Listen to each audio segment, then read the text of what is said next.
The Atlanta Braves have several great players on their team that are exciting to watch. We're going to talk about my top 5 favorite players. I'm going to tell you why it's still Ronald Acuna Jr. Going to answer a lot of your other questions as well on this mailbag episode of Lockedon Braves. So let's get into it.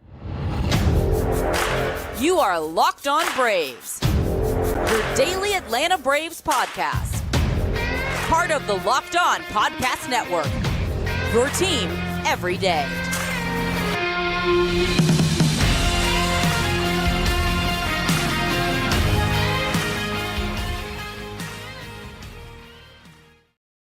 Hey, and welcome back to Locked On Braves, part of Locked On Sports Atlanta, where we cover your favorite Atlanta sports teams each and every day.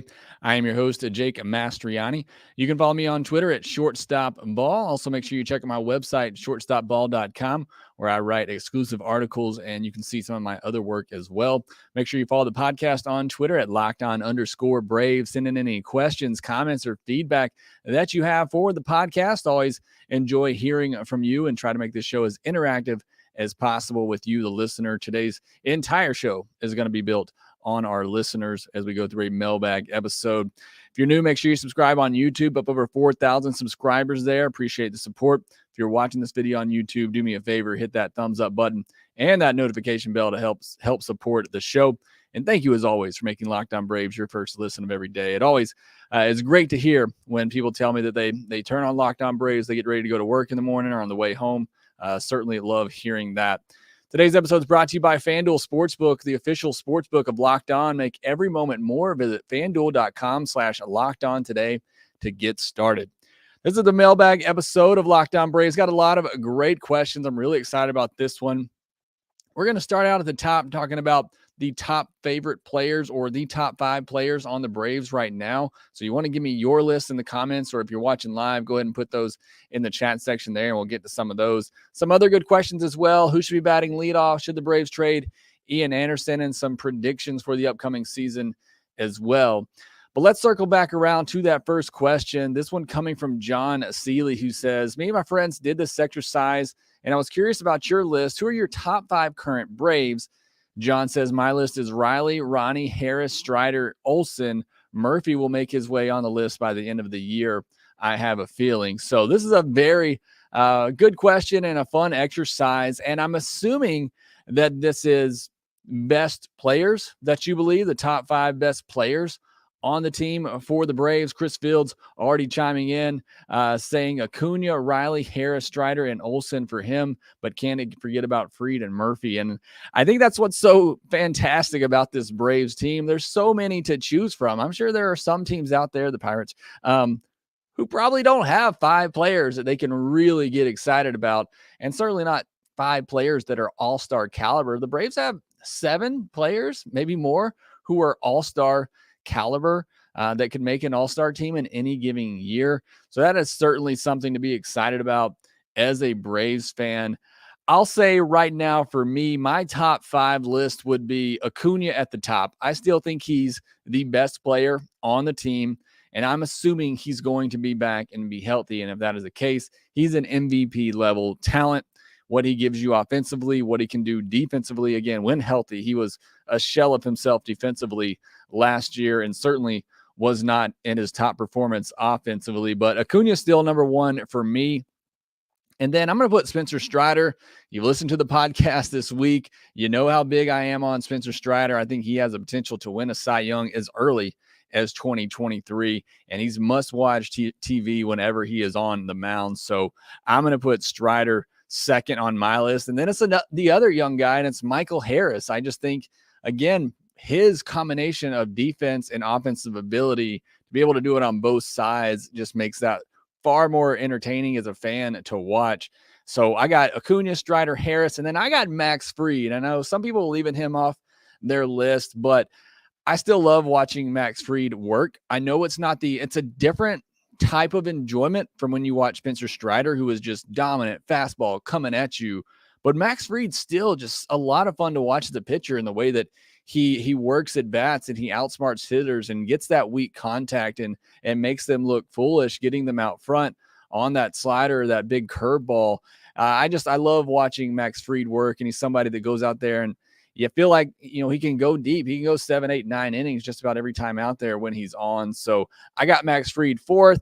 And then the fifth spot, having trouble deciding between Olson and Riley. And only reason these guys are so far down the list for me, I know others have them near the top, is just because of, the other guys. It's, for the pitchers, I think it's fun watching them work and watching them, for Strider, just dominate hitters and Fried just manipulate hitters. And then Acuna and Harris, just a combination of what they do both offensively and defensively.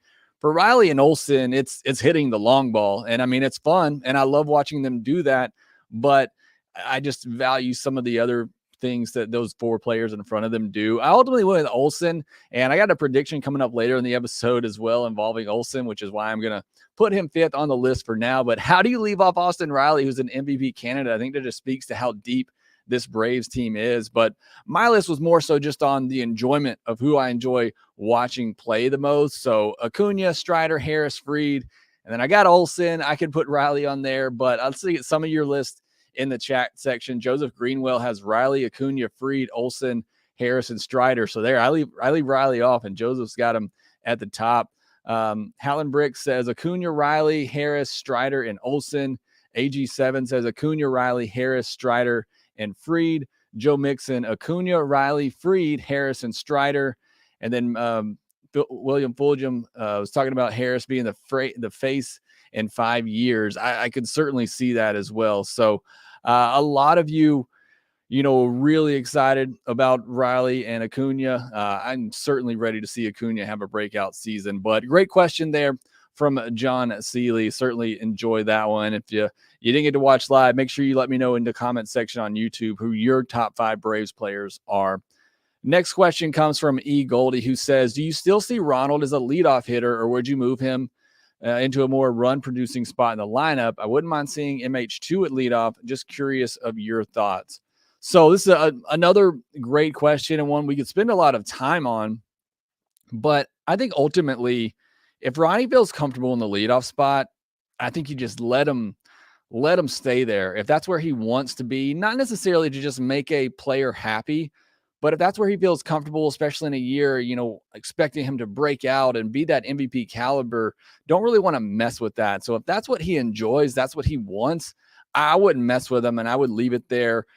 Ultimately, I would like to see Michael Harris take over that leadoff spot. I think it's a lot of pressure to ask somebody to do in their sophomore season, and you're probably going to have him batting second anyway, which is still a good amount of pressure, but batting him leadoff, I think, has a little bit of increased pressure to it, added pressure to it. So I don't want to put that on Michael Harris in his sophomore season. If he comes back this year and follows it up and he continues to be a 280, 290 hitter, 20 plus home runs, I want to see him in that leadoff spot. And I do want to see Acuna more in a 2-3 hole run producing type of situation. But it's a good problem to have for sure.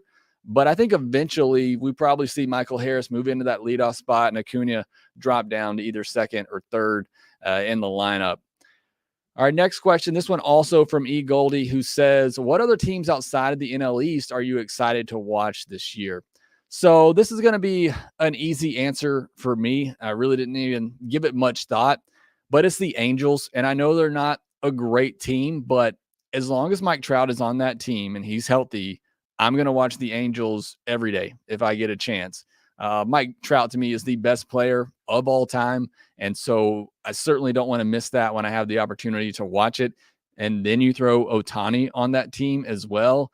So, if I'm not watching the Braves, who I enjoy from a team perspective and want them to win from a fan standpoint, outside of that, I'm watching players that I enjoy. And how could you not watch what I think is the best player of all time in Mike Trout? And then one of the most dynamic players, two-way players we've ever seen in Shohei Ohtani. So it's easily the Angels for me. But let me know that as well in the comment section. What are some other teams you're excited to watch? I know there's some other fun teams out there, the Mariners as well. A lot of the other teams I watch are West Coast teams because they're on after I finish up, watching the Braves and doing the postcast and everything.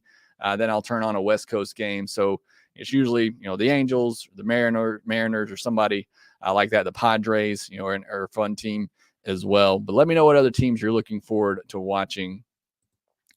John Clark asks, what are the chances the Braves move Ian Anderson? And if so, what kind of player would you move him for? I think the chances are low the Braves move Ian Anderson, especially right now. His value is really low at the moment. I don't see any reason to trade him. However, if he were to, lose out on the fifth starter job, not that he pitches poorly, just that, Mike Soroka or Bryce Elder or whomever looks really good, and Ian Anderson goes to AAA, and you see that he's made some adjustments and he looks more like that middle, perhaps top of the rotation pitcher, and the Braves get to the trade deadline and they need to make an upgrade and get a significant bat. Let's say left field's just not working out and none of those 35 outfielders that they brought in are working, and they need to go out and get a definite bat. I could see them moving Anderson at that point to get a legitimate left fielder with years of control. I could see moving Ian Anderson in that type of move, and I think that would be a smart decision and a good way to do that. I think that would be the type of move, but I don't see any reason to trade him right now. But you get to the deadline and some of the other starting pitchers are looking good, and so you feel good about your depth there, but you need an upgrade in left field. I could see the Braves moving Ian Anderson at that point. All right, got a lot of other great questions that I want to get to as well. Before we do that, let me tell you about FanDuel.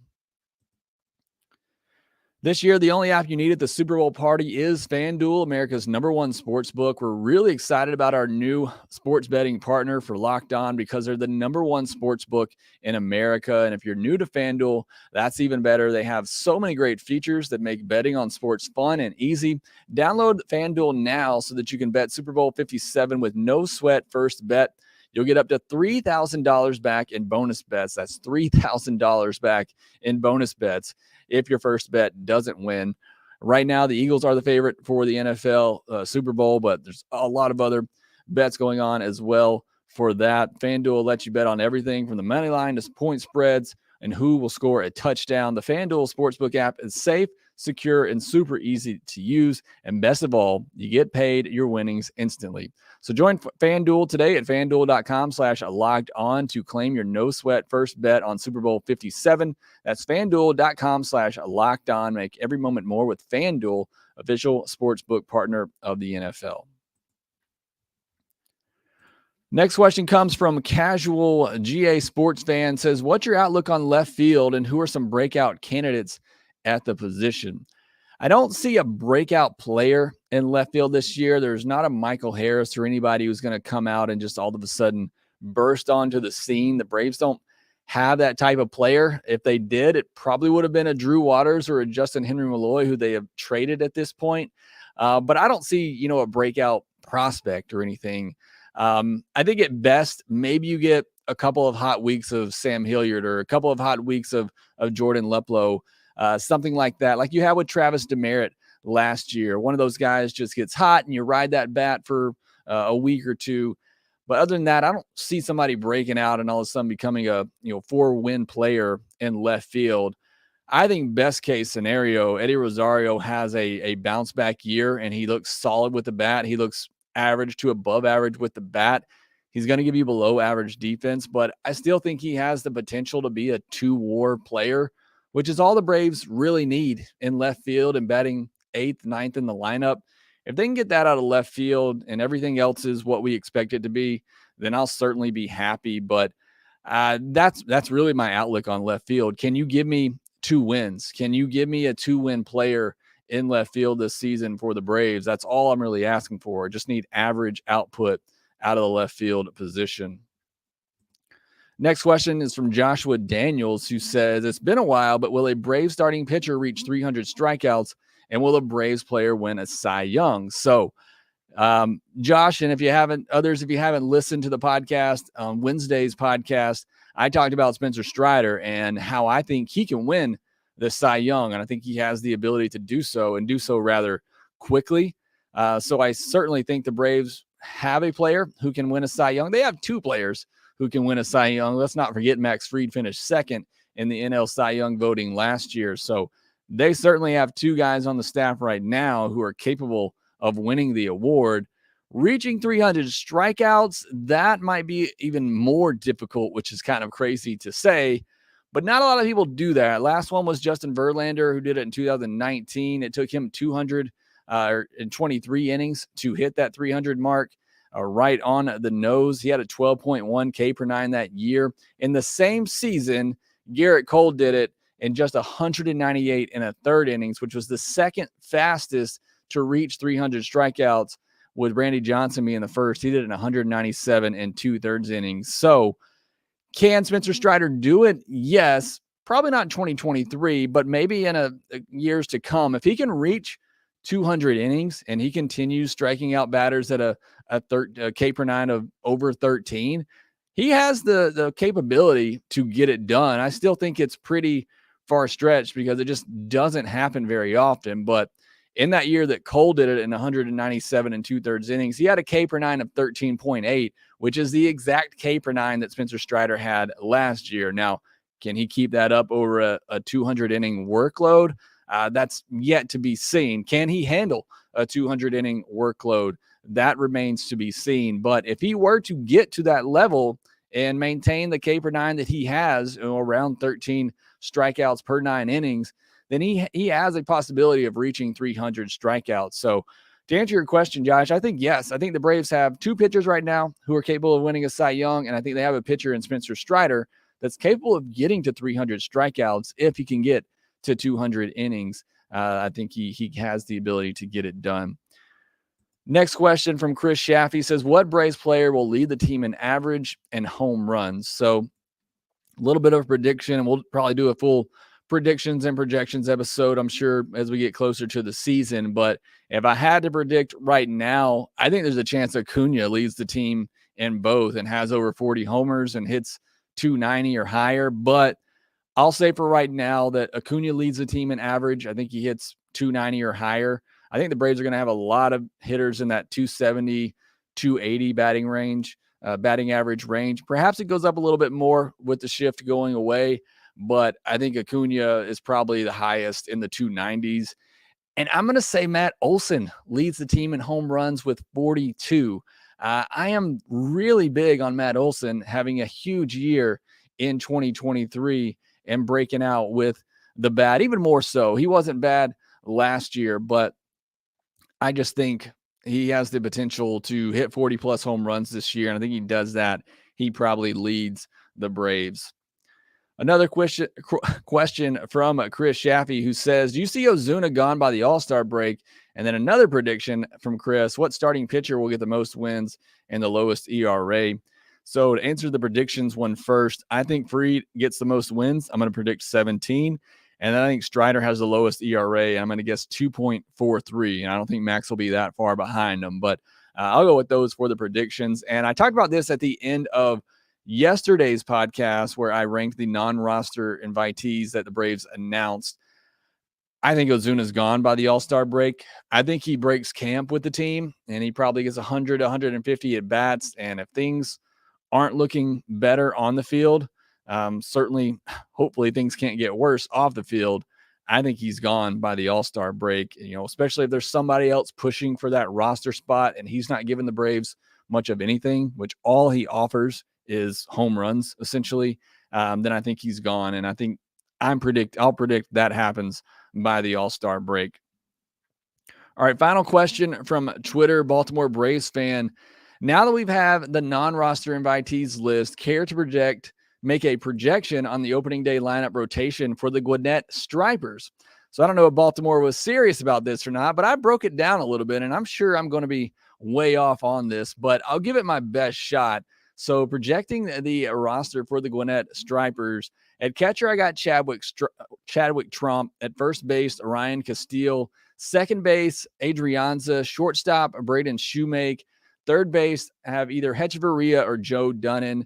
Left field, Eli White, Justin Dean in center field, Kevin Pillar in right field, and Grayson Janista at DH. So that's my lineup at Gwinnett right now. It might be hard to hang on to some of these veterans. If they're just going to go back to the minors, they might, try their chances somewhere else. But that's what I got right now as my predictions for the lineup. For the rotation, listen to this starting rotation that could be at Gwinnett. Ian Anderson, Bryce Elder, Jared Schuster, Darius Vines, Dylan Dodd, and Colby Allard. maybe not the best, like top of the rotation major league pitchers, but all of those guys I think could pitch in the major leagues right now. And I think they could be in the middle to back of a lot of major league rotations. And that's going to be your rotation at Gwinnett, your 6-man rotation at Gwinnett. So a pretty good rotation there. The bullpen should be solid as well. You know, Victor Vodnik, Seth Elledge, possibly Nick Anderson, Brooks Wilson, Danny Young. Going to be a solid bullpen down there at Gwinnett. So I don't know about the lineup so much. That's not as impressive, but the rotation and bullpen for Gwinnett should be pretty solid. All right, that was all the questions from Twitter. We'll take another break, and I'll come back and answer some of the questions and comments from chat as well. So we've had a lot on the podcast this week. If you want to go back and check it out, we had another Minors Monday episode last Monday. We're also going to I'll be unveiling my top 10 prospects list over the next 2 Mondays. And I'm going to have Lindsey Crosby from Locked On MLB Prospects joining me. So look forward to that. I mentioned I did an episode earlier this week talking about how Spencer Strider can win the Cy Young Award in 2023. And then we ranked the non-roster invitees on yesterday's podcast as well. Looking at the comments section on YouTube, Marianne Smith says, I have something that Ronald's going back home, something about his family. I hope it is not true. Hope it's okay, Jake. I haven't seen that yet. I do know that he backed out of the Venezuelan league playoffs, and I believe some of that was just family related and how his family was getting treated. But just checking the Twitterverse right now, I haven't seen anything about that for Ronald Acuna. So certainly hope everything's okay there with his family for sure. So Christopher Shabby says, spring training is coming closer. Happy Thursday to you. I cannot wait. Spring training can't get here soon enough. William Fulgham says, who do you think has the best upside for the future, Anderson or Elder? Believe Elder will be a solid number 2 starter in the future. So I think if Ian Anderson puts it together, he has the highest upside for the future. Again, to me, I've talked about this a couple of times this offseason. Ian Anderson is just so close to being really good. I mean, a mid-90s fastball, one of the best changeups, I think, in all of baseball. If he can just develop that third pitch and even if it's just that curveball and just get more confident in it and throw it more, I still think he has the ability to be a number 3 and maybe even on some days a number 2 starter. For Bryce Elder, while I love Bryce Elder, to my mind, he's always been a 4th or 5th starter, and I think that's his ceiling and his floor. It's a very high floor for Bryce Elder. I think he can pitch in the big leagues for a long time, but I think he's more of a back-of-the-rotation guy, whereas I believe Ian Anderson still has some top-of-the-rotation upside potential. Mainly Joe says, defected Red Sox fan here. Can you give me your projected 5-man rotation and each pitcher's ceiling? A great question here from mainly Joe. So predicting the 5-man rotation for the Braves, it would be Max Fried, Spencer Strider, Kyle Wright, Charlie Morton, and I think Mike Soroka, if he's healthy and effective in spring training, gets that 5th spot. As far as the ceiling for each of those guys, I think Max Fried's reached his. I mean, he was 2nd in the Cy Young vote last year. He is an ace, in my opinion. He's one of the top 10 best starting pitchers in all of baseball. I think Spencer Strider is there as well. As you've heard from me enough now, I'm very high on Spencer Strider and his ceiling. I think he has ace potential and the ability to win a Cy Young. I think Kyle Wright's ceiling, I think on a good day, he could be a number 2 starter. I think he settles into a number 3 starter. Charlie Morton, look, he's at the end of his career. We've seen his ceiling.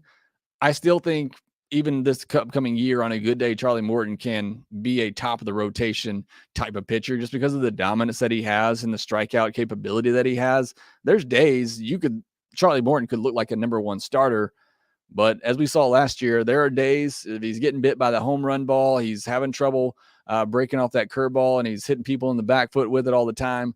There's days he looks like a 4th or 5th starter. So there's a lot of variables there with Charlie Morton, but I am hoping for a bounce back season. Mike Soroka is the big question right now for a lot of people, and that if Mike Soroka's back healthy and he's the pitcher he was before he got hurt, that's another top of the rotation arm for the Braves. I think that's far-fetched to expect.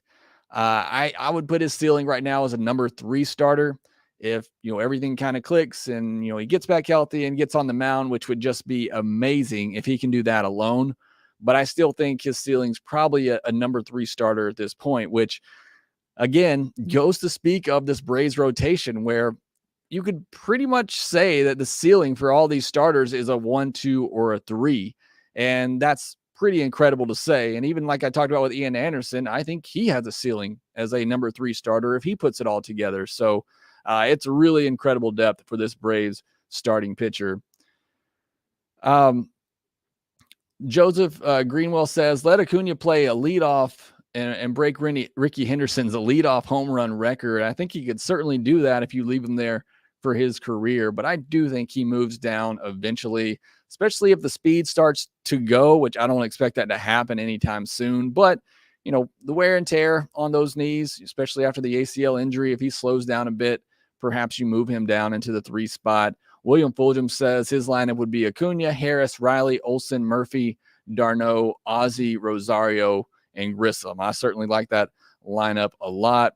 Manny915 mentioned Albies, and we didn't mention him at all when we talked about the Braves' top 5 players, which again is just incredible when you look at the depth of this team and the all-star level talent they have. Now, I wouldn't put Ozzie in there with a lot of those players that we talked about.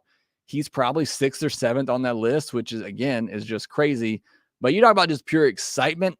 Albies has to be up there, but his approach at the plate will absolutely drive you insane when things aren't going his way. So I can't put him in my top 5. Love him to death. One of my favorite players, but just his approach at the plate, his aggressiveness, swinging at everything, it will drive you insane when he is in a slump. Matthew Hounson says, what do you think of a lineup that starts with Acuna, Albies, Harris? With the bigger bases, I think the speed at the top will be unbelievable. I just talked about Albies. I don't want him anywhere near the top of the lineup. I think he's best when he's in the 5, 6, 7 spot and just let him play and let that power play that he has. And, you get some speed down at the bottom and you get that on base for Acuna and Harris and those big guys at the top. I think that's just as effective. So I like Acuna and Harris at the top because of the right-left combination that you have, but I'd keep Albies down in the middle to bottom. Sushil Patel says, is there still a chance to get Brian Reynolds? Not right now. And I honestly just don't think the Braves have what it takes to get a Brian Reynolds.